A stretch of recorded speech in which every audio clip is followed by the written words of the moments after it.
Assalamualaikum warahmatullahi wabarakatuh teman-teman. Apa kabar dimanapun kalian berada? Semoga kita selalu dalam keadaan sehat ya. Nah kali ini untuk pertemuan kelima kita Bahasa Indonesia kelas 10 yaitu merumuskan tanggapan kritis.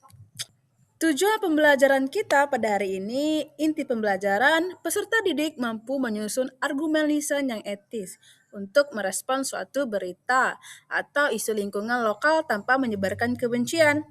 Produk akhir, menyusun naskah tanggapan kritis dalam bentuk podcast atau voice note yang solutif dan berbasis data.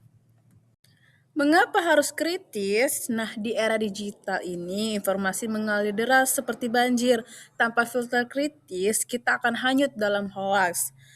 Pertama, melindungi diri dari hoaks, melatih logika berpikir, dan berdiskusi secara elegan. Etika dalam berargumen. Aturan mainnya kritis bukan berarti menghujat berargumen lisan yang etis meliputi pertama itu akurasi berdasarkan fakta yang sudah dicek.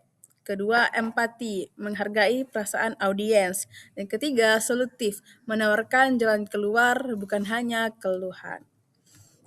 Isu lokalnya kita ambil contoh di Bengkulu ya.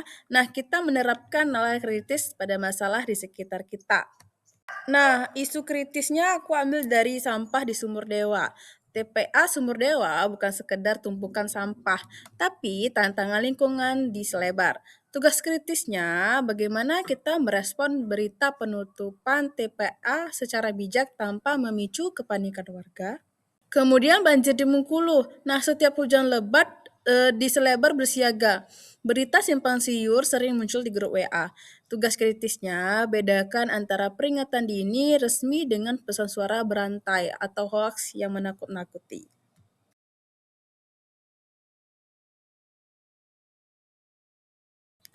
Project podcast tanggapan. Struktur naskahnya yang pertama itu pembuka, sapaan dan isi yang dibahas. Kedua, rangkuman fakta.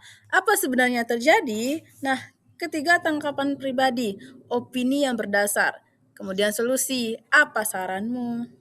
Stop hate speech, toleransi kebencian. Dalam merumuskan tanggapan, hindari pertama menyerang pribadi atau ad hominem, kedua menggeneralisasi masalah, ketiga menggunakan kata-kata kasar. Langkah menyusun tanggapan. Pilih isunya teman-teman. Contoh sampah sumur dewa atau banjir kan. Nah, kumpulkan faktanya, cari dari sumber terpercaya, bisa di RBTV, RRI dan lain-lain. Dan tulis draft. Gunakan bahasa yang mengalir 1 sampai 2 halaman saja. Kemudian kita validasikan apakah argumenmu sudah logis. Tren informasi digital, di mana itu ada hoax WhatsApp, berita resmi, dan tanggapan kritisnya. Jadilah bagian dari 15% orang yang memberi tanggapan kritis dan solutif. Peer review tutorialnya, apa yang diperiksa, fakta versus opini jelas, argumennya logis, atau ada solusi yang nyata. Menjadi critical friend. Kritiklah naskahnya, bukan orangnya. Gunakan metode sandwich, berikan pujian, berikan masukan, perbaikan, tutup dengan semangat. Nah, alur belajar di minggu ini kita ada tatap muka, mandiri, tutorial, dan outputnya ya. Jadi kalian harus siap rekam untuk output. Refleksi mandirinya, apakah tanggapan saya sudah didasari fakta yang akurat? Kedua, apakah solusi yang saya tawarkan bisa diterapkan di lingkungan saya? Nah, ketiga, sudahkah saya menggunakan bahasa yang santun dan etis? Pikiran yang kritis adalah perisai terbaik di dunia digital. Nah, sudah di penghujung materi kita pada hari ini. Apakah teman-teman ada pertanyaan? Mari kita diskusikan draft naskahmu sekarang di sesi tutorial ya.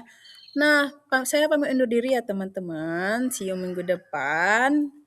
Saya akhiri. Wassalamualaikum warahmatullahi wabarakatuh.